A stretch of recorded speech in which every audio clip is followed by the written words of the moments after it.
Allah Subhanahu wa taala berfirman, A'udzu billahi minasy syaithanir rajim. Bismillahirrahmanirrahim. Dzarni wa man khalaqtu wahida wa ja'altu lahu malam mamduda wa banina syuhuda wa mahattu lahu tamhida thumma yatma'u an azid kalla innahu kana li ayatina anida sa'urhikuhu sa'uda innahu fakkara wa qaddar fakutila kaifa qaddar thumma kutila kaifa qaddar thumma nadhar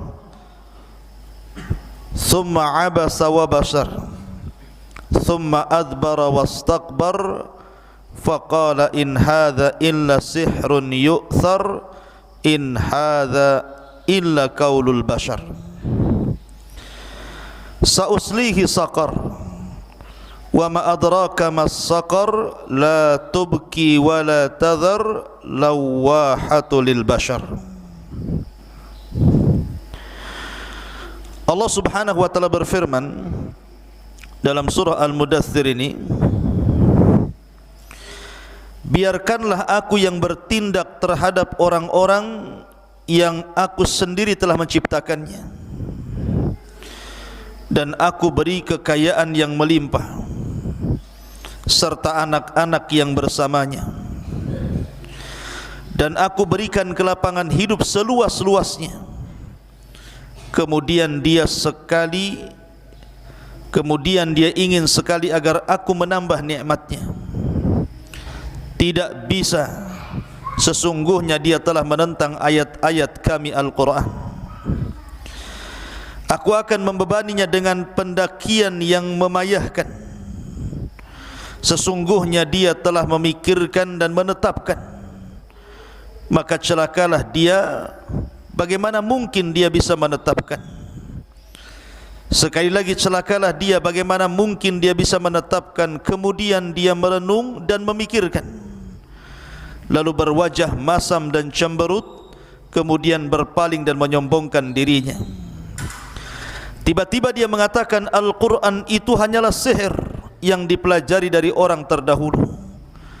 Ia hanyalah perkataan manusia, maka kelak aku akan memasukkan ke dalam neraka Saqar. Dan tahukah kamu apa itu Saqar? Saqar tidak meninggalkan dan tidak membiarkan yang menghanguskan kulit manusia. Ma'asyiral muslimin yang dimuliakan Allah Subhanahu wa taala, surah Al-Mudaththir ini ayat 11 dan seterusnya mengkisahkan tentang kisah seorang yang sangat dicela dalam Al-Quran. Jadi satu-satunya orang yang dicela oleh Allah Subhanahu wa ta'ala di dalam Al-Quranul Karim. Siapa dia? Al-Walid ibnu Mughirah, ayahanda daripada Khalid ibnu Walid Saifullah. Ma'asyiral muslimin yang dimuliakan Allah Azza wa Jal, sebelum saya masuk kepada kisah yang ingin saya ceritakan, kita mengenal dulu siapa sosok Al-Walid ibn Mughirah ini. Al-Walid ibn Mughirah ini punya catatan penting dalam sejarah, terutama sejarah orang-orang Quraisy. Salah satunya adalah ketika Ka'bah mengalami kerusakan karena terjadi perang kabilah ketika itu, dan Rasul ketika itu usianya masih 15 tahun, jauh masih belum diangkat menjadi Nabi dan Rasul. Akibat peperangan itu Ka'bah sebagiannya roboh. Akhirnya orang-orang Quraisy sepakat untuk merobohkan semuanya, kemudian membangun dari awal. Masalahnya masih terngiang di telinga mereka kisah tentang penyerangan ababil terhadap Abrahah. Kalau kemudian mereka merobohkan Ka'bah, membangun kembali dari awal, dikhawatirkan ababil itu datang dan menyerang mereka, sehingga mereka tidak berani untuk menyentuh Ka'bah sedikit pun. Lah, di antara orang yang sangat berani adalah Al-Walid ibn Mughirah. Al-Walid ibn Mughirah membawa peralatan semacam palu. Kemudian dia mengatakan kepada orang-orang Quraisy, biarlah aku yang memulainya. Kalau memang terjadi sesuatu, maka akulah yang celaka. Karena sesungguhnya Abrahah datang untuk menghancurkan Ka'bah, tapi aku hendak memperbaiki Ka'bah. Akhirnya mulailah kemudian Al-Walid ibn Mughirah ini menghancurkan sekeping demi sekeping Ka'bah, sampai akhirnya ditunggu tidak juga datang burung ababil. Maka akhirnya orang-orang Quraisy mereka pun mengikuti Al-Walid ibn Mughirah ikut merobohkan Ka'bah, yang kemudian akhirnya direnovasi.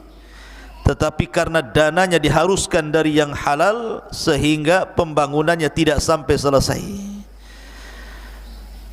di mana Hijr Ismail tidak masuk ke dalam Ka'bah, harusnya masuk. Tapi begitulah Allah Subhanahu wa taala kehendaki. Maka di sini ada jasanya Al-Walid ibn Mughirah. Kemudian juga Al-Walid ibn Mughirah ini digelari orang-orang Quraisy sebagai Al-Wahid. Al-Wahid itu orang satu-satunya. Maksudnya orang satu-satunya karena setiap tahun Ka'bah itu diberikan kain kiswah. Jadi ganti setiap tahun itu diganti. Lah tahun pertama untuk mengganti kiswah Ka'bah itu dananya dari kabilah-kabilah. Kemudian tahun kedua ketika penggantian kiswah Ka'bah itu dananya dari Al-Walid ibn Mughirah, satu-satunya setiap 2 tahun sekali mengganti kisah Ka'bah dengan biaya sendiri. Maka disebut Al-Wahid. Karena Al-Mughirah ini, Al-Walid ibn Mughirah ini orang paling kaya. Orang paling kaya saat itu, di mana dia memiliki kekayaan itu terbentang dari Mekah sampai ke Taif. Itu kebun dia tuh. Di situ ada kebun kurma, ada lembah kambing, lembah unta, macam-macam. Pokoknya orang paling kaya zaman itu adalah Al-Walid ibn Mughirah. Walaupun terkadang orang kafir semacam Al-Walid ibn Mughirah itu, toh juga keturunannya ada juga yang masuk Islam, seperti Khalid ibn Walid masuk Islam, Al-Walid ibn Walid masuk Islam, Hisham ibn Walid masuk Islam. 3 putranya semua masuk Islam. Tapi selebihnya putra-putranya kan banyak belasan itu, ada yang mengatakan 16 orang itu. Yang masuk Islam 3, yang lebihnya mengikuti agama bapaknya, agama moyangnya. Ma'asyiral muslimin yang dimuliakan Allah Azza wa Jalla, bahkan karena kedermawanannya Al-Walid ibn Mughirah ini, setiap datang musim haji, selama 40 malam dia selalu menyembelih 10 ekor unta, kemudian dibagi-bagikan kepada jemaah haji makanannya. Saking dermawanannya, makanya wajar kemudian Al-Walid bin Mughirah ini dihormati oleh orang-orang kafir Quraisy, dicintai oleh orang-orang kafir Quraisy. Selain kaya, dermawan. Karena jarang orang kaya itu dermawan, rata-rata orang kaya itu pelit. Lah adapun kaitan kisah dengan kisah yang kita bawakan dalam surah Al-Mudaththir ayat 11 itu sampai terakhir, kisahnya seperti ini, ikhwan. Jadi suatu ketika Al-Walid ini datang kepada Abu Bakar Siddiq radhiyallahu anhu, kemudian bertanya soal Nabi sallallahu alaihi wasallam dan Al-Quran yang turun kepada Rasul. Maka Abu Bakar pun kemudian membacakan beberapa ayat Al-Quran, karena Al-Walid seorang penyair pujangga, sehingga dia memuji, tertarik ingin mendengarkan Al-Quran langsung dari Nabi SAW. Maka setelah mendatangi Abu Bakar, mendengar beberapa ayat dan juga surat yang dibacakan Abu Bakar, makin tertarik. Akhirnya dia datang kepada Rasul, yang ketika itu kebetulan memang orang-orang Quraisy sangat berhajat kepada Al-Walid untuk dijadikan delegasi menghadap Rasul, supaya Rasul menghentikan dakwahnya. Berangkatlah Al-Walid ibn Mughirah kepada Nabi SAW. Kemudian kata Al-Walid ibn Mughirah, aku sudah mendengar ceritamu wahai Muhammad, bahwa engkau membodoh-bodohkan Tuhan mereka, bahwa engkau memecah belah persatuan mereka, bahwa engkau mencaci maki agama mereka.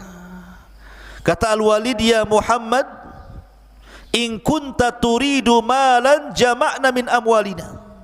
Kalau engkau ingin harta wahai Muhammad, kami kumpulkan harta-harta kami, kami serahkan harta-harta kami kepada anda, sehingga anda menjadi orang yang paling kaya. Tapi stop dakwah. Wa in kunta turidu malikan malaknak.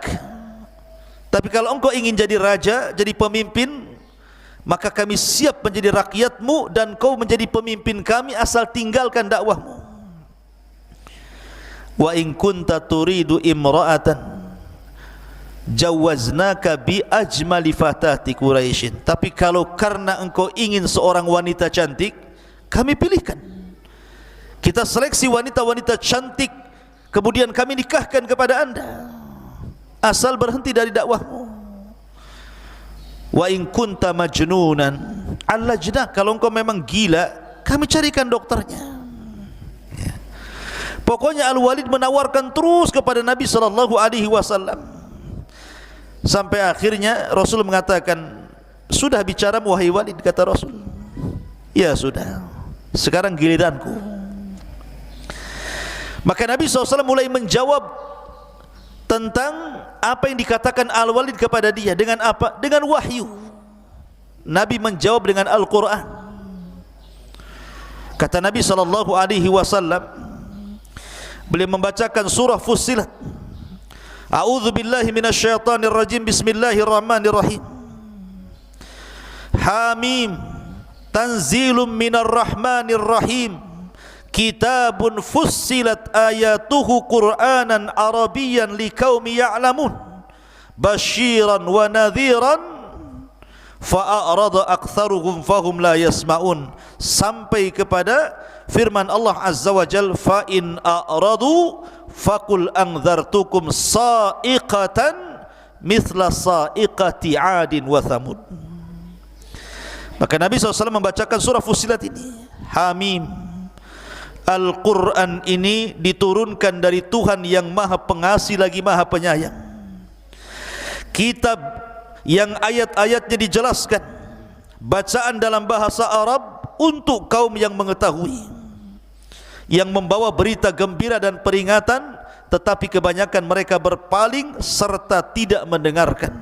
Sampai kepada ayat, jika mereka berpaling, wahai Muhammad, katakan, aku telah memperingatkan kalian akan bencana petir yang sangat besar, seperti petir yang pernah menimpa kaum Ad dan kaum Tsamud. Ketika dia baca ayat ini, Al-Walid bangkit dan mengatakan, hasbuka hasbuka ya Muhammad, cukup cukup wahai Muhammad.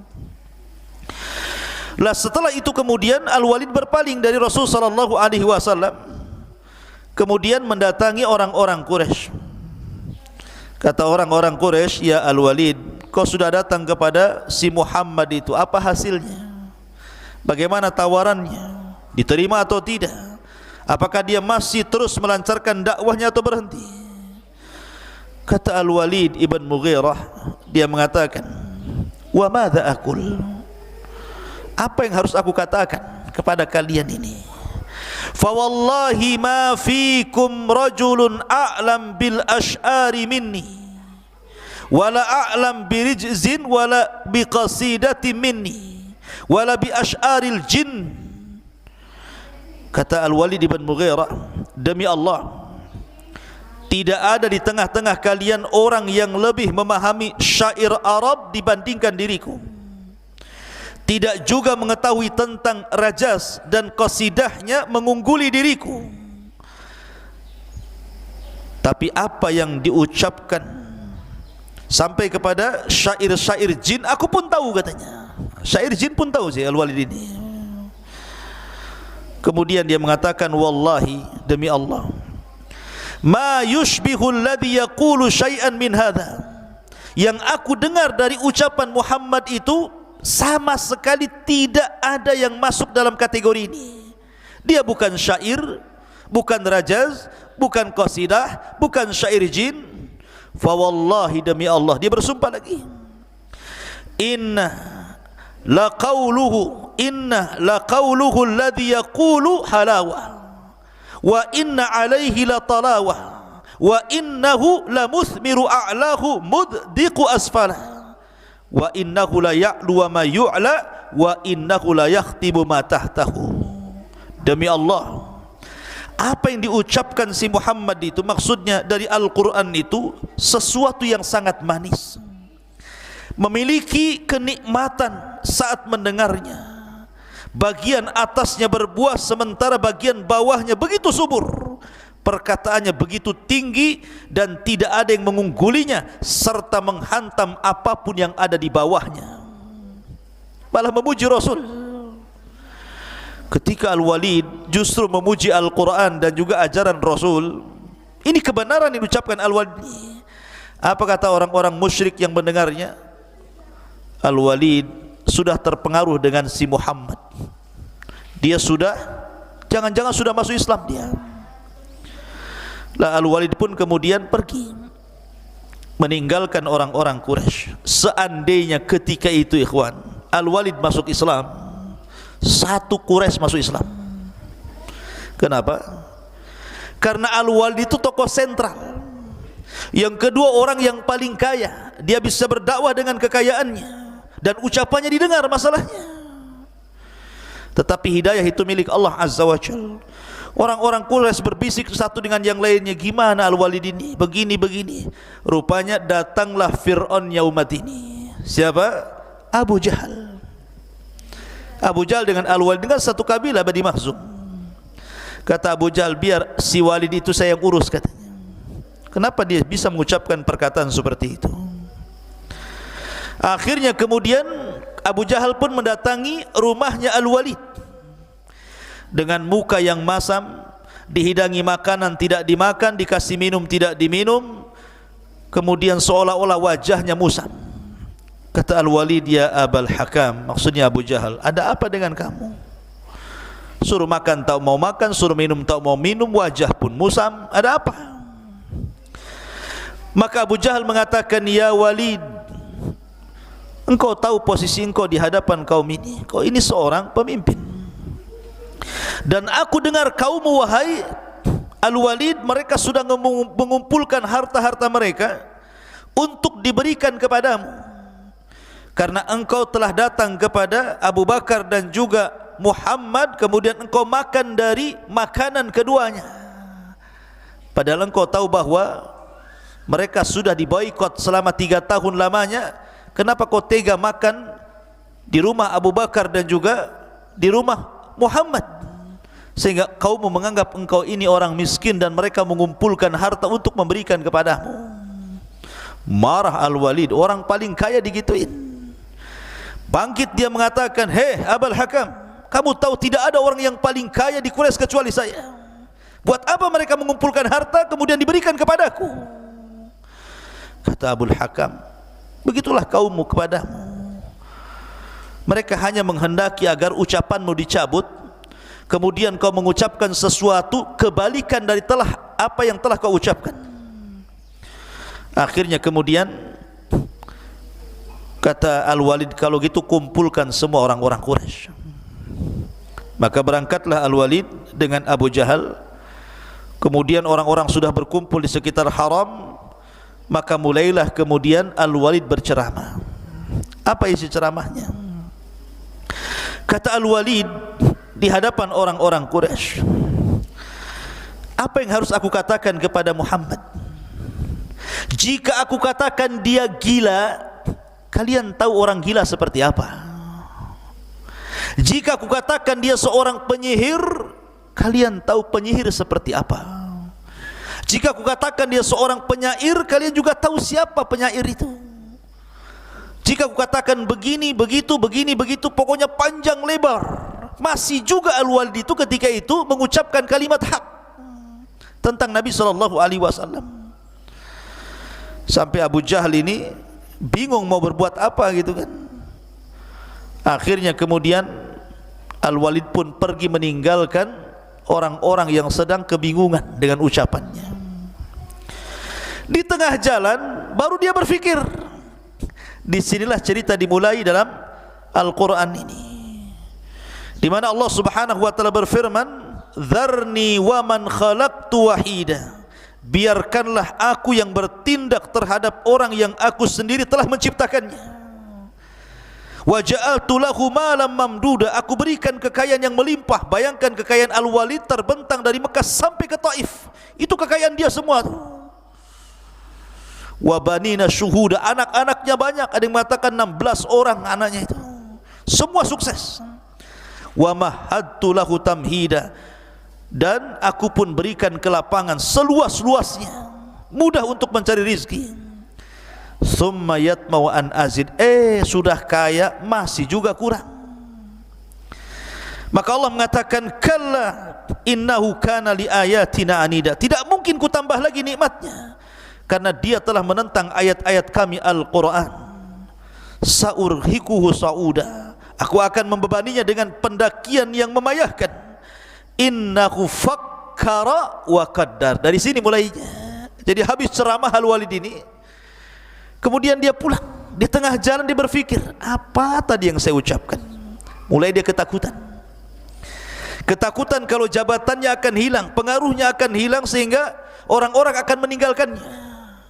Summa innahu fakkara wa qaddar. Sesungguhnya dia memikirkan dan menetapkan. Fakutila kaifa qaddar. Maka celakalah dia, bagaimana dia menetapkan, seolah-olah kalau seandainya kita masuk ke dalam lubuk hati Al-Walid, Al-Walid kebingungan. Kalau saya katakan Muhammad gila, dia kan enggak gila. Kalau saya katakan Muhammad dia penyair, dia bukan penyair. Kalau saya katakan Muhammad ini begini-begini, dia kan enggak begitu-begitu. Bingung dia selama perjalanan itu. Ya. Makanya summa kutila kaifa qaddar summa nazar. Sekali-kali celakalah bagaimana dia bisa menetapkan. Kemudian dia mulai merenung. Sambil jalan itu melihat ke atas, melihat ke samping, melihat ke bawah. Orang bingung. Summa abasa wa basar. Mulailah wajahnya masam, cemberut, ya kan. Ketika sudah hampir sampai di rumahnya, dia berpikir lagi tuh. Akhirnya dia balik lagi ke kaumnya, karena khawatir kan, jabatannya hilang, pengaruhnya hilang tuh. Karena bagaimanapun ucapannya sangat membela Nabi SAW. Tiba-tiba kemudian dia naik lagi ke atas mimbar. Kemudian dia mengatakan, faqala in hadza illa sihrun yu'thar, in hadza illa qaulun bashar, katanya. Oh ya, memang Muhammad itu kalau dikatakan gila, dia tidak gila. Kalau dikatakan tukang sihir, dia bukan sihir. Kalau dikatakan begini-begini, dia bukan begini dan begitu. Tetapi dia mengatakan, in hadza illa sihrun yu'thar. Quran yang dibawanya, maksudnya yang dibawa Nabi SAW, adalah mantra-mantra impor dari luar, katanya. Alasannya apa? Karena orang yang masuk Islam itu kan biasanya kalau suaminya masuk Islam, istrinya tidak, maka akan bercerai, berpisah. Sehingga seolah-olah ditasbih dengan sihir. Karena siapapun yang masuk ke agama Rasul pasti akan bercerai-berai. Jadi Quran itu adalah mantra-mantra impor dari luar, katanya. In hadza illa qaulun bashar. Dan Quran itu ucapan manusia, bukan dari Allah. Subhanallah. Bayangkan, padahal hidayah sudah masuk tuh ya ke hatinya, membenarkan apa yang diucapkan Nabi SAW, tetapi karena takut ditinggalkan manusia, akhirnya dia pun menanggalkan hidayahnya. Dari sini Allah katakan sauslihi saqar, kelak aku akan memasukkan dia ke neraka saqar. Wa ma adraka mas saqar, dan tahukah kamu itu neraka saqar? La tubki wa la tadhar, neraka itu tidak meninggalkan satu daging pun, satu tulang pun, kecuali akan dibakarnya. Lawahata lil basar, dan akan menghanguskan kulit manusia. Kaedah ahli tafsir mengatakan siapapun yang dicela dalam Al-Quran, maka dia akan berakhir dengan su'ul khatimah. Siapapun manusia yang dicela dalam Al-Quran, maka akan berakhir dengan su'ul khatimah. Salah satunya Al-Walid ibn Mughirah dicela dalam Al-Quran, bahkan satu-satunya yang dicela dalam Al-Quran. Sampai begitu banyak ayat yang ditunjukkan kepada Al-Walid ibn Mughirah ini. Lihat Abu Lahab dicela dalam Al-Quran, tabbat yada abi lahabin wa tab, mati su'ul khatimah. Lihat Abu Jahal dicela dalam Al-Quran, ara'aita alladhi yanha abdan idha salla, ara'aita in kana 'alal huda aw amara bittaqwa. Ini turun kepada Abu Jahal, dicela dalam Al-Quran. Abu Jahal mati su'ul khatimah. Kemudian di sini Al-Walid dicela dalam Al-Quran, sauslihi saqar, kami masukkan dia ke neraka saqar. Maka Al-Walid pun mati dalam kondisi su'ul khatimah. Siapapun yang dicela dalam Al-Quran tidak akan selamat. Tapi lihat orang-orang yang memusuhi Rasul luar biasa dengan tenaga, waktu dan dananya, tapi Quran tidak mencelanya. Belakangan mati husnul khatimah. Seperti siapa? Abu Sufyan. Abu Sufyan ini musuh Rasul. Dia yang memimpin perang Uhud. Bahkan Rasul mengalami kekalahan dan hampir mati. Dia habiskan waktu tenaganya, tapi Quran tidak membicarakan Abu Sufyan. Belakangan setelah Fathu Mekah, Abu Sufyan masuk Islam dan istrinya Hindun. Bahkan keturunannya menjadi raja pertama dalam Islam, Muawiyah bin Abi Sufyan.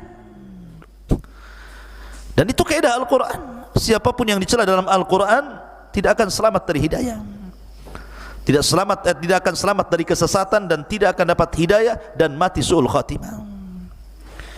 Ma'asyiral muslimin yang dimuliakan Allah Azza wa Jal, maka dari kisah Al-Walid ibn Mughirah ini berharganya sebuah hidayah untuk kita pertahankan. Karena Al-Walid ini sama kondisinya dengan Abu Jahal. Sebenarnya ikhwan, Abu Jahal itu tidak mengingkari apa yang dibawa Nabi SAW secara mutlak, tidak. Karena suatu ketika Abu Jahal ini pernah berbincang-bincang dengan Akhnas ibn Syurek al-Thaqafi. Jadi ada seorang yang namanya Akhnas ibn Syurek al-Thaqafi datang ke rumah Abu Jahal, Fir'aunnya umat ini. Kata Akhnas ini, ya Aba Jahlin, kita cuma berdua di rumah ini, saya ingin tanya bagaimana pendapatmu tentang si Muhammad itu.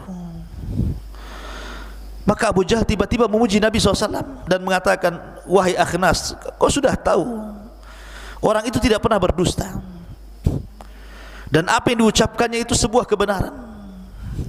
Masalahnya wahai Akhnas, antara aku dengan dia itu kan beda kabilah. Karena Abu Jahal itu dari kabilah Bani Mahzum, sementara Nabi SAW dan juga Abu Talib dari kabilah Abdi Manaf. Beda kabilah walaupun sama-sama Quraisy. Sementara kami Bani Mahzum itu bersaing dengan Bani Abdi Manaf untuk mengambil hati orang-orang Quraisy. Apabila Bani Abdi Manaf mereka ngasih sumbangan, kami juga ngasih sumbangan. Kalau mereka mencalonkan pemimpin, kami juga calonkan pemimpin. Kalau mereka ingin memberi maka jemaah haji, kami juga kasih maka jemaah haji. Pokoknya apapun yang mereka lakukan, kami lakukan, sehingga kami setara dengan Bani Abdi Manaf. Tiba-tiba Bani Abdi Manaf ngomong kepada kami, kami punya nabi, kalian tak punya nabi. Mana imbang? Ya, kami punya nabi, kalian tidak punya nabi. Apakah kami juga akan mengatakan kami punya nabi? Nabi dari mana kan gitu? Sebab itulah kami kalah saingan.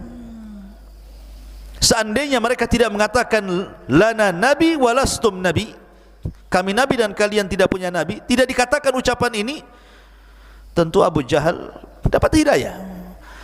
Dari sini menunjukkan salah satu yang menghalangi hidayah itu apa? Karena takabur, kesombongan, hasad dan sombong. Ini kan penyakit hasad nih, ya. Jadi yang kenapa Abu Jahal tidak masuk Islam, bukan tidak tahu kebenaran, dia tahu kebenaran, dia memuji Nabi SAW, tapi karena hasad dan takaburnya dia akhirnya dia tidak masuk Islam. Itu saja sebenarnya masalah dunia, ya. Makanya penting kalau kita bicara tentang hidayah, terlampau banyak orang-orang yang sudah tahu tentang hidayah tetapi tidak mendapatkan hidayah itu. Makanya kenapa doa Nabi SAW yang diajarkan kepada kita, yang pertama kali kita minta adalah hidayah. Allahumma inna nas'alukal huda wat tuqa wal afafa wal ghina. Pertama hidayah dulu, baru ketakwaan, baru kehormatan, baru kekayaan terakhir. Wallahu a'lam bishawab. Subhanallah bihamdika asyhadu an la ilaha illa anta astaghfiruka wa atubu ilaik. Allahu ta'ala alam. Assalamualaikum warahmatullahi wabarakatuh.